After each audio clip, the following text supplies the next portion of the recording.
Boss നമസ്കാരം. നമസ്കാരം. അടുത്ത കാലത്ത് കേരളത്തെ അത്യാവശ്യം ഒന്ന് ഞെട്ടിച്ചൊരു അറസ്റ്റ് ഉണ്ടായിരുന്നു നമ്മുടെ യൂട്യൂബറായ രാജൻ ജോസഫിൻ്റെ.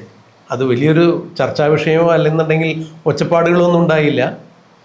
പിണറായി വിജയൻ്റെ കാലത്ത് മാധ്യമ പ്രവർത്തകർക്കെതിരെ ഉണ്ടായിരുന്ന ചില കടന്നുകയറ്റങ്ങളെ അനുസ്മരിപ്പിക്കുന്ന തരത്തിൽ തന്നെയായിരുന്നു രാജൻ ജോസഫ് എന്ന യൂട്യൂബറെ അറസ്റ്റ് ചെയ്തത്. രാജൻ ജോസഫ് എന്ന് പറയുന്ന യൂട്യൂബറെ വ്യക്തിപരമായി എനിക്ക് നേരിട്ട് പരിചയമില്ല. അദ്ദേഹത്തിൻ്റെ വാർത്തകളിലൂടെ മാത്രമാണ് എനിക്ക് അദ്ദേഹത്തെ പരിചയം. പല വിഷയങ്ങളിലും മിതത്വം പാലിക്കേണ്ട അല്ലെങ്കിൽ വാക്കുകൾ എടുത്ത് പ്രയോഗിക്കേണ്ട ഇടങ്ങളിലെല്ലാം, പ്രതിപക്ഷ ബഹുമാനം കാണിക്കേണ്ട ഇടങ്ങളിലെല്ലാം അത് പാലിക്കാത്തൊരാൾ എന്ന രീതിയിൽ മാത്രമാണ് എനിക്ക് പലപ്പോഴും അദ്ദേഹത്തെ കാണാൻ സാധിച്ചിട്ടുള്ളത്. മാധ്യമ സ്വാതന്ത്ര്യം അല്ലെങ്കിൽ ആവിഷ്കാര സ്വാതന്ത്ര്യം എന്ന് പറഞ്ഞാൽ എന്തും വിളിച്ചു പറയാനുള്ള ലൈസൻസാണ് എന്ന് ആരെങ്കിലുമൊക്കെ തെറ്റിദ്ധരിച്ചിട്ടുണ്ടെങ്കിൽ അതിനെ നമുക്ക് അംഗീകരിക്കാൻ സാധിക്കുന്നില്ല. സത്യം ധൈര്യപൂർവ്വം നട്ടിലുയർത്തി നിന്ന് പൊതുജനങ്ങളോട് വിളിച്ചു പറയുക എന്നുള്ള ആ ഒരു ധാർമ്മിക ബോധം അല്ലെങ്കിൽ പത്രപ്രവർത്തനം, പത്രസ്വാതന്ത്ര്യത്തെക്കുറിച്ചൊക്കെ നമുക്ക് അല്പസ്വല്പം ചില അറിവുകളൊക്കെ ഉണ്ട്. എന്നാൽ ആരെക്കുറിച്ചും എന്തും ഏത് സമയത്തും വിളിച്ചു പറയാനുള്ള ഒരു ലൈസൻസാണ് മാധ്യമപ്രവർത്തകൻ എന്ന രീതിയിൽ നമ്മുടെ തലയിലിരിക്കുന്ന ഈ തൊപ്പി എന്ന ഒരു ധാരണയുണ്ടെങ്കിൽ അത്തരം ചില തൊപ്പികളൊക്കെ കഴിഞ്ഞ ദിവസം അഴിഞ്ഞു വീഴുന്നത് നമ്മൾ കണ്ടതുകൂടിയാണ്. എന്തായാലും രാജൻ ജോസഫിനെ പോലീസ് അറസ്റ്റ് ചെയ്തത് ശ്രീനാദേവി കുഞ്ഞമ്മയെ എന്ന പത്തനംതിട്ട ജില്ലാ പഞ്ചായത്ത് മെമ്പറുടെ ഒരു പരാതിയെ തുടർന്നാണ്. അടുത്ത കാലത്ത് CPIയിൽ നിന്നും കോൺഗ്രസിലേക്ക് വന്ന ഒരു പ്രവർത്തകയാണ് അവർ. അപ്പോൾ ശ്രീനാദേവി കുഞ്ഞമ്മയെ സംബന്ധിച്ചിടത്തോളം അഭ്യസ്തവിദ്യയായിട്ടുള്ള ഒരു ചെറുപ്പക്കാരിയാണ്. വലിയ ഭാവനകളുള്ള അല്ലെങ്കിൽ പൊതുപ്രവർത്തനത്തിൽ വലിയ പ്രതീക്ഷകളുള്ള ഒരു നേതാവ്, യുവ നേതാവ്. അപ്പോൾ അവർ ഇടതുപക്ഷത്ത് ഉപേക്ഷിച്ച് വീണ്ടും ഇപ്പുറത്തേക്ക് പോന്നു കഴിഞ്ഞപ്പോൾ അവിടെ തന്നെ അവർക്ക് റേഷൻ കാർഡ് കിട്ടുന്നതിൽ വരെ തടസ്സമുണ്ടാക്കിയ ആളുകളാണ് ഇടതുപക്ഷത്തുള്ള ആളുകൾ. അതവിടെ ഇരിക്കട്ടെ. അപ്പോൾ അവരെക്കുറിച്ച് രാഹുൽ മാങ്കൂട്ടത്തിലുമായി ബന്ധപ്പെട്ട ചില വിഷയങ്ങളിൽ ശ്രീനാദേവി കുഞ്ഞമ്മ അവരുടെ സ്വതന്ത്രമായൊരു അഭിപ്രായം രേഖപ്പെടുത്തിയതിൻ്റെ പേരിൽ അതിനെ വിമർശിച്ചുകൊണ്ട് രാജൻ ജോസഫ് ചില വീഡിയോകളിലൂടെ അവർക്കെതിരെ അശ്ലീലകരമായ പരാമർശങ്ങൾ നടത്തി എന്നുള്ളതാണ് ആദ്യത്തെ അറസ്റ്റിന് കാരണം.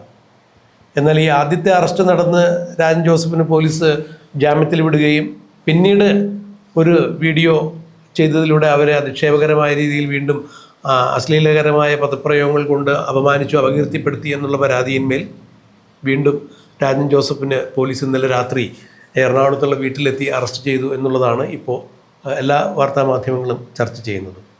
നബ്രുവാൽ സത്യം അപ്രിയ എന്നൊരു ചൊല്ല് സംസ്കൃതത്തിലുണ്ട്. അതായത് അപ്രിയമായ സത്യത്തെ വിളിച്ചു പറയരുത്. മാധ്യമപ്രവർത്തനത്തെ സംബന്ധിച്ചിടത്തോളം അപ്രിയമാണെങ്കിൽ ആ സത്യം വിളിച്ചു പറയുക തന്നെ ചെയ്യും. കാരണം വിളിച്ചു പറയുന്ന സത്യങ്ങൾ ആർക്ക് പ്രിയമാകുന്നു ആർക്ക് അപ്രിയമാകുന്നു എന്നുള്ളത് നോക്കുന്നില്ല. സത്യമാണോ, അതിൻ്റെ വസ്തുതകൾ പരിശോധിക്കപ്പെട്ട് പറയുന്ന വിഷയങ്ങളിൽ യാഥാർത്ഥ്യമുണ്ടെങ്കിൽ അത് പൊതുജനത്തോട് വിളിച്ചു പറയുക എന്നുള്ളതാണ് മാധ്യമങ്ങളുടെ ധർമ്മം. പക്ഷേ അവിടെ ചില ധാർമ്മികമായ വശങ്ങൾ കൂടി പരിശോധിക്കപ്പെടേണ്ടതുണ്ട്. സത്യമാണ് പറയുന്നത് എന്ന് പലവരും ഉറപ്പിച്ചതിന് ശേഷം മാത്രമേ പറയാൻ പാടുള്ളൂ. കാരണം വാർത്ത പുറത്തു വരുമ്പോൾ ആ വാർത്തയിലൂടെ പല ആളുകൾക്കും അവരുടെ ജീവിതം നഷ്ടപ്പെടുത്താനുള്ള അല്ലെങ്കിൽ ജീവിത പശ്ചാത്തലം തന്നെ നഷ്ടപ്പെടാനുള്ള സാഹചര്യങ്ങൾ നമ്മൾ മൂലം ഉണ്ടാകാൻ പാടില്ല. സത്യാവസ്ഥ അല്ലാത്ത കാര്യങ്ങൾ പറയാൻ പാടില്ല എന്നുള്ളൊരു സാമാന്യ ബോധം എല്ലാ മാധ്യമങ്ങളും പുലർത്തണം. പലരും പുലർത്തുന്നുണ്ട്. എന്നാൽ മറ്റ് ചില ആളുകൾ അതിൽ അലംഭാവം കാണിക്കുന്നുണ്ട് എന്നൊക്കെയാണ് സമീപകാല ചില വാർത്തകൾ കാണുമ്പോൾ മനസ്സിലാക്കാൻ കഴിയുന്നത്. ഇപ്പോൾ നവമാധ്യമങ്ങൾ അല്ലെങ്കിൽ നമ്മൾ യൂട്യൂബേഴ്സിനെ സംബന്ധിച്ചിടത്തോളം ഇപ്പോൾ ഷാജൻ സ്കറിയ, അഡ്വക്കേറ്റ് KM ഷാജഹാൻ, അതുപോലെ നമ്മുടെ ചീഫ് എഡിറ്ററായ ക്രൈം നന്ദകുമാർ സാറ്, ഇവർക്കെതിരെ എല്ലാം ഭരണകൂടത്തിൻ്റെ കടന്നുകയറ്റങ്ങളുണ്ടായിട്ടുണ്ട്. സുമോഷ് മാർക്കോപ്പോള, അങ്ങനെ പല ആളുകൾക്കെതിരെ, സത്യം വിളിച്ചു പറയുന്ന ആളുകൾക്കെതിരെ, I2I സുനിൽ, ഇവർക്കെതിരെ എല്ലാം ഭരണകൂടത്തിൻ്റെ തീവ്രത നമ്മൾ കാണുകയുണ്ടായി. അവിടെയെല്ലാം ഈ നബ്രുവാൽ സത്യം അപ്രിയമായ സത്യത്തെ പറയരുത് എന്ന തരത്തിലുള്ള വാളോങ്ങിക്കൊണ്ട് നിൽക്കുന്ന സർക്കാരിൻ്റെ അധികാര സംവിധാനങ്ങളെയാണ് നമ്മൾ കണ്ടത്. എന്നാൽ ഇവിടെ രാജൻ ജോസഫ് എന്ന് പറയുന്ന യൂട്യൂബർ, അദ്ദേഹത്തെ ആദ്യം പോലീസ് അറസ്റ്റ് ചെയ്ത് ഒരു കേസിൽ വിട്ടയക്കുന്നു. വീണ്ടും സമാനമായ രീതിയിൽ ഇത്തരം വിഷയങ്ങളുണ്ടാകുമ്പോൾ പോലീസ് നടപടിയുമായി മുന്നോട്ട് പോകുന്നു. ഇവിടെ രാജൻ ജോസഫോ അല്ലെങ്കിൽ XOR ഞാനോ ഫവാസോ എന്നുള്ളതല്ല. പറയാൻ പാടില്ലാത്ത കാര്യം പറഞ്ഞാൽ നിയമപരമായ നടപടികൾ നേരിടേണ്ടത് വരും. എന്നാൽ പോലീസിന് ചില നടപടിക്രമങ്ങളുണ്ട്. ഒരാൾ അറസ്റ്റ് ചെയ്യണമെങ്കിലോ ഒരാളെ വിളിച്ചു വരുത്തണമെങ്കിലോ പോലീസ് മാനുവലിൽ പറയുന്ന തരത്തിലുള്ള ചില നടപടിക്രമങ്ങൾ പാലിച്ചിട്ട് വേണം ഒരാൾ അറസ്റ്റ് ചെയ്യാനെന്നുള്ളതാണ്. എന്നാൽ ഇന്നലെ രാത്രി എറണാകുളത്തുള്ള വസതിയിൽ നിന്നും രാജൻ ജോസഫിനെ അറസ്റ്റ് ചെയ്യുമ്പോൾ പോലീസ് അത്തരത്തിലുള്ള കീഴ്വഴക്കങ്ങളും നടപടിക്രമങ്ങളും പാലിച്ചില്ല എന്നാണ് പറയപ്പെടുന്നത്. ഇത് എതിർക്കപ്പെടേണ്ട കാര്യം തന്നെയാണ്, ചോദ്യം ചെയ്യപ്പെടേണ്ട കാര്യം തന്നെയാണ്. പിണറായി വിജയൻ്റെ കാലത്ത് മാധ്യമങ്ങളെ അടിച്ചൊതുക്കിയതുപോലെ വി ഡി സതീശൻ്റെ കാലത്ത് ആഭ്യന്തര വകുപ്പ് മന്ത്രിയായിരിക്കുന്ന രമേശ് ചെന്നിത്തലയുടെ കാലത്ത് വീണ്ടും മാധ്യമവേട്ടയാണോ എന്നുള്ള തരത്തിലാണ് ഇതിനെ ചർച്ച ചെയ്യപ്പെടുന്നത്. എങ്ങനെയാണ് പ്രവാസി നോക്കിക്കാണുന്നത്? ഒന്ന്, മാധ്യമപ്രവർത്തനം എന്ന് പറഞ്ഞാൽ ഇപ്പോൾ ഈ പറഞ്ഞ പോലെ മുഖ്യധാര മാധ്യമങ്ങൾ എടുത്താലടക്കം എനിക്ക് തോന്നിയിട്ടില്ല ആരും ഈ പറഞ്ഞ പോലെ ജേർണലിസം പഠിച്ചുകൊണ്ട് ഇപ്പം ഒരു ജേർണലിസ്റ്റ് ആവാൻ ആകെയുള്ള യോഗ്യത എന്ന് പറഞ്ഞാൽ വാവിട്ട് പറയാനുള്ള കഴിവുണ്ടോ നിങ്ങൾ ജേർണലിസ്റ്റാണ് എന്നുള്ള കാര്യമാണ്. അപ്പം അല്ലാണ്ട് പ്രൂഫ് റീഡിങ്ങോ യാതൊരുവിധ കാര്യങ്ങളോ ഇപ്പോഴത്തെ സമകാലിക ജേർണലിസത്തിൽ നടക്കുന്നില്ല എന്നുള്ള കാര്യമുണ്ട്. അതിപ്പം മുഖ്യധാര പത്രങ്ങളായാലും ഓൺലൈൻ ചാനലായാലും എല്ലാം ഒരു യെല്ലോ ജേർണലിസത്തിലോട്ട് തിരിയുന്നുണ്ട്. അപ്പം ആർക്കും ഇപ്പോൾ പ്രത്യേകിച്ച് മോജോ മൊബൈൽ ജേർണലിസം എന്ന് പറഞ്ഞ സാധനം കിടക്കുന്നുണ്ട്. ഒരു മൊബൈലും ക്യാമറയും ഉണ്ടെങ്കിൽ നിങ്ങളെല്ലാവരും ജേർണലിസ്റ്റാണ്. ഇപ്പം ഇവിടെയാണ് ഒരു കാര്യം നമ്മൾ എപ്പോഴും ശ്രദ്ധിക്കേണ്ടത്. എത്തിക്കലി പൊളിറ്റിക്കലി ബേസിക്കലി ഇതെല്ലാം കറക്റ്റാണോ എന്ന് ഉറപ്പ് വരുത്തിയിട്ടാണ് പലപ്പോഴും ന്യൂസ് നമ്മൾ കൊടുക്കാറുള്ളത്. അപ്പോൾ അത്തരത്തിലുള്ള യാതൊരു തരത്തിലുള്ള എത്തിക്സും പലരും കാണിക്കാറില്ല എന്നുള്ളത് വലിയ വിഷയം തന്നെയാണ്. നമ്മൾ ഈ ന്യൂസ് കൊടുക്കുമ്പോൾ പോലും ഒരുപക്ഷെ അത് ശരിയായിരിക്കാം, തെറ്റായിരിക്കാം. പക്ഷെ നമ്മൾ ഇപ്പോഴത്തെ മാധ്യമങ്ങൾ ചെയ്യുന്നൊരു കാര്യം എന്താ പറയുക, അതിൻ്റെ ടൈം ഇൻറ്റൻസിറ്റി എന്നൊരു സാധനം ആദ്യം ആരാണ് കൊടുക്കുന്നത്, ബ്രേക്കിംഗ് എന്ന് പറയും നമ്മളതിന്. അവർ ഫസ്റ്റ് കൊടുക്കുന്നത് ഞങ്ങളായിരിക്കണം എന്നുള്ള സാധനം ഉണ്ടാവും എല്ലാവർക്കും. അപ്പൊ അതിന്റെ ഒരു സാധനം നോക്കുമ്പോൾ ഇവരത് സത്യമാണ് വേണ്ടിയുള്ള ശ്രമം. അതെ, എന്നാലേ അവർക്ക് ഇതിന്റെ റേറ്റിംഗ് കിട്ടുള്ളൂ, കൂടുതൽ വ്യൂവേഴ്സിനെ അവർക്ക് കിട്ടുള്ളൂ, എക്സ്ക്ലൂസീവ് അവരത് മാത്രമേ ആവുള്ളൂ. അപ്പോൾ ഇത്തരത്തിൽ പല കാര്യങ്ങളും വരുന്നുണ്ട്. അപ്പോൾ അത് ബാക്കി ആർക്കും കിട്ടുന്നതിന് മുമ്പേ തങ്ങൾ പബ്ലിഷ് ചെയ്യണം. അതിന്റെ ഒരു ജെനുവിനിറ്റി, ക്രെഡിബിലിറ്റി ഇതൊന്നും അവർ ചെക്ക് ചെയ്യാണ്ടാണ് പല മാധ്യമങ്ങളും വിടുന്നത്. അപ്പോൾ ഈ രാജൻ ജോസഫിന്റെ കാര്യത്തിലിട്ട് വന്നതിന് പേഴ്സണലി ഞാൻ അദ്ദേഹമായിട്ട് സംസാരിച്ചിട്ടുണ്ട് പല കാര്യങ്ങളിലും. ഒരു ചാനൽ ചർച്ചയ്ക്ക് ഞങ്ങൾ ഒരുമിച്ചിരുന്ന് സംസാരിച്ചു. പക്ഷേ പേഴ്സണലി എന്നെ സംബന്ധിച്ചോളം എനിക്കിതേപോലെ അദ്ദേഹം മോശപ്പെട്ട വാക്കുകൾ ഉപയോഗിക്കുന്നതെന്ന് ഞാൻ ഇതുവരെ കേട്ടിട്ടില്ല. കാരണം എനിക്ക് തോന്നുന്നു ഞാൻ അദ്ദേഹത്തിൻ്റെ കൂടെ ഒരു 30-40 ടോക്കറ്റ് ഞാൻ അദ്ദേഹത്തിൻ്റെ കൂടെ ഇരുന്ന് ചെയ്തിട്ടുണ്ട് മുമ്പൊരു ചാനൽ വർക്കിൻ്റെ ഭാഗമായിട്ട്. പക്ഷേ എനിക്ക് ഇന്നേ വരെ അദ്ദേഹത്തിൻ്റെ ഭാഗത്ത് മോശമായ രീതിയിലുള്ള സംസാരം എനിക്കിതുവരെ തോന്നിയിട്ടില്ല. അപ്പോൾ ഈ വിഷയം ബന്ധപ്പെട്ടിട്ട് ഇതാദ്യം വിഷയം ശ്രീനാഥ് ദേവി കുഞ്ഞമ്മ CPIയുടെ ഒരു മെമ്പറായിരുന്നു പത്തനംതിട്ടയിൽ. അവിടുന്ന് പിന്നീട് എന്താ പറയുക രാഹുൽ മാങ്കൂട്ടമായി ബന്ധപ്പെട്ട വിഷയത്തിൽ മാങ്കൂട്ടത്തിന് സപ്പോർട്ട് ചെയ്തുകൊണ്ട് അത് പിന്നെ രംഗത്ത് വരുന്നു. നീതി എന്താണെന്ന് യഥാർത്ഥത്തിൽ അന്വേഷിക്കണം. കാരണം ശ്രീനാഥ് ദേവി കുഞ്ഞമ്മയെ അങ്ങോട്ട് പോകാൻ വിളിച്ച് പലതരത്തിലുള്ള പ്രശ്നങ്ങൾ ഉണ്ടായി എന്നൊക്കെയാണ് അവർ പറയുന്നത്. സ്വാഭാവികമായിട്ടും അവർ പറഞ്ഞതിൽ ന്യായമായ കാര്യമാണ്. അപ്പം ഇതുമായി ബന്ധപ്പെട്ടിട്ടാണ് വരുന്നത്. അതിനുശേഷം ശ്രീനാഥ് ദേവി കുഞ്ഞമ്മയ്ക്ക് ഒരു മറുപടി എന്നോണം രാജൻ ജോസഫ് അദ്ദേഹത്തിൻ്റെ യൂട്യൂബ് ചാനലിലൂടെ വരുന്നു, അങ്ങനെ മറുപടി പറയുന്നു. അപ്പം അതിൽ അശ്ലീലപരമായ കാര്യങ്ങൾ ഉപയോഗിച്ചു എന്നുള്ള പറഞ്ഞുകൊണ്ടാണ് ആദ്യം ഈ കേസിൻ്റെ ആരംഭം കുറിക്കുന്നത്. പക്ഷേ ഞാനത് ആ വീഡിയോ ഇതുവരെ കണ്ടിട്ടില്ല. ശ്രീനാഥ് കുഞ്ഞാവ് പറഞ്ഞത് അവരത് എടുത്ത് വെച്ചിട്ടുണ്ടെന്ന് പറയുന്നു. പല മാധ്യമങ്ങളും പറഞ്ഞത് രാജൻ ജോസഫ് അത് അവരുടെ അക്കൗണ്ടിൽ നിന്ന് ഡിലീറ്റ് ചെയ്തു എന്ന് പറയുന്നു. എന്തായാലും ആ വിഷയം ഞാൻ കണ്ടിട്ടില്ല, അദ്ദേഹം പറഞ്ഞോ ഇല്ലയോ എന്നുള്ളതല്ല. ശ്രീനാഥ് കുഞ്ഞാവ് വ്യക്തമായിട്ട് പറയുന്നുണ്ട് അദ്ദേഹം നാളിതുവരെ ശ്രീനാഥ് കുഞ്ഞമ്മക്കെതിരെ വ്യക്തിപരമായി പറഞ്ഞ കാര്യങ്ങളെല്ലാം അവരെടുത്ത് മൊബൈലിൽ എടുത്ത് വെച്ചിട്ടുണ്ട് എന്നുള്ള കാര്യങ്ങൾ പറയുന്നു. അതെല്ലാം പോലീസിന് കൈമാറിയിട്ടുണ്ട് എന്നുള്ള കാര്യങ്ങൾ പറയുന്നു. ഈ കേസ് അവിടെ മുതലാണ് ആരംഭിക്കുന്നത്. എന്തായാലും പിന്നീട് കോൺഗ്രസിന്റെ ഭാഗമായിട്ട് ഈ വന്ന ഇലക്ഷനിൽ 2025 ഇലക്ഷനിൽ വിജയിക്കുന്നു, അവിടെ മെമ്പറായി വരുന്നു, കോൺഗ്രസിന്റെ സീറ്റിൽ നിന്ന് തന്നെ വിജയിക്കുന്നു. അപ്പോൾ ഇങ്ങനെയാണ് ഇതിന്റെ കിടക്കുന്നത്. അപ്പോൾ അതിന്റെ ഭാഗമായിട്ട് അദ്ദേഹം പലതരത്തിലുള്ള ആരോപണങ്ങൾ അല്ലെങ്കിൽ പറയാനുള്ള കാര്യങ്ങൾ പറയുന്നു. അതിൻ്റെ ഒരു മറുപടി എന്നുള്ളത്. അപ്പം ഇതിൻ്റെ രാഷ്ട്രീയം എന്നുള്ള അപ്പുറത്തോട്ട് ഇതിൻ്റെ ഇപ്പോൾ എനിക്ക് പറയാനുള്ളത് ശ്രീനാഥ് കുഞ്ഞമ്മയെ കുറ്റം പറയാനോ അല്ലെങ്കിൽ രാജൻ ജോസഫിനെ കുറ്റം പറയാനോ ഞാൻ നിൽക്കുന്നില്ല.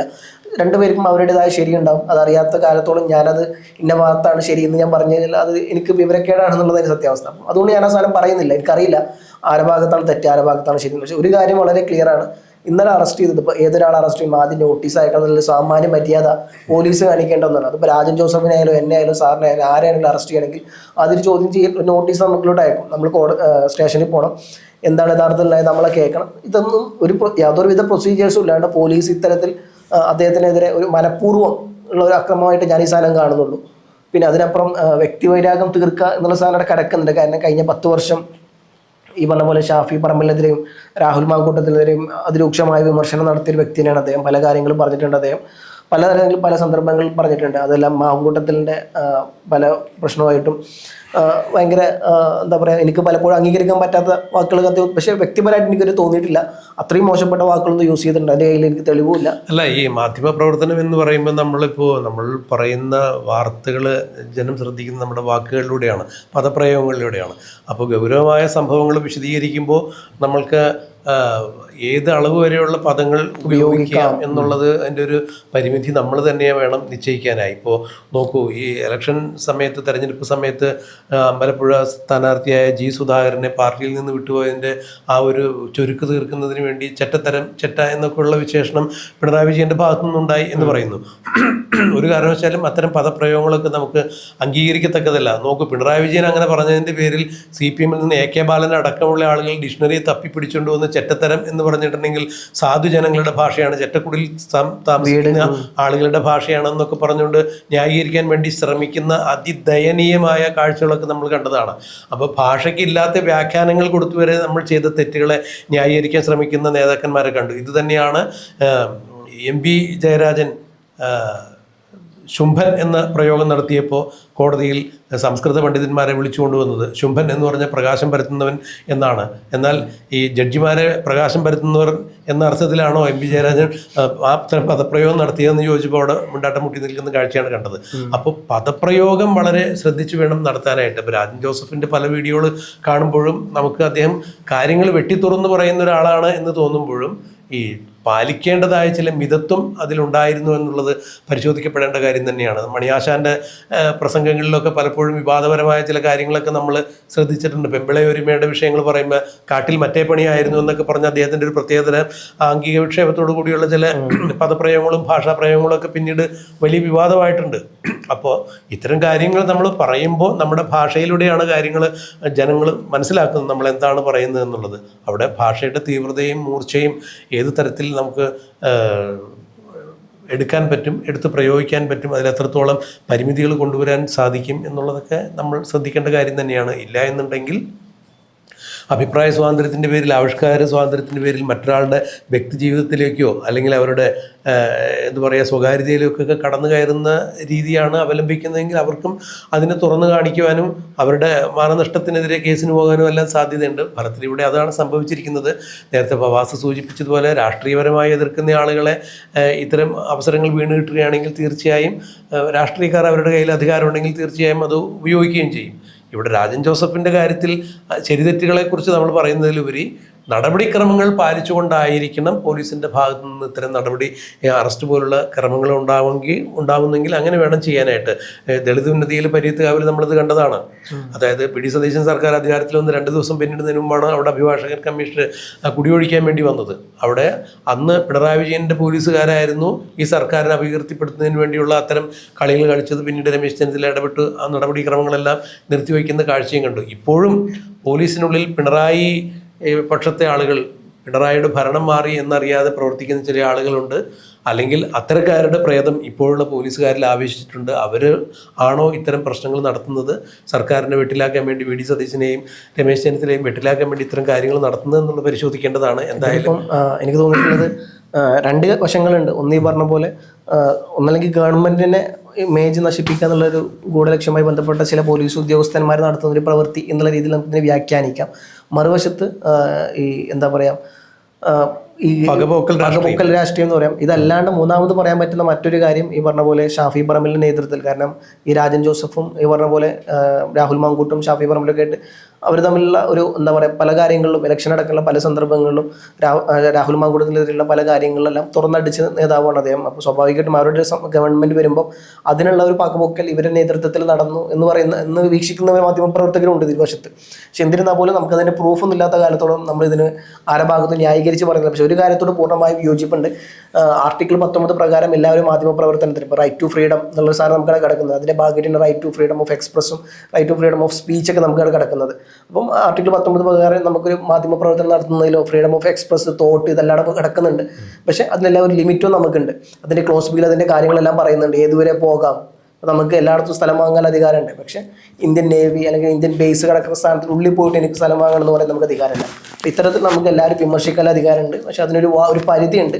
ആ പരിധി വിട്ട് നമ്മൾ കടക്കുമ്പോഴാണ് ഈ പ്രശ്നങ്ങളെല്ലാം വരുന്നത്.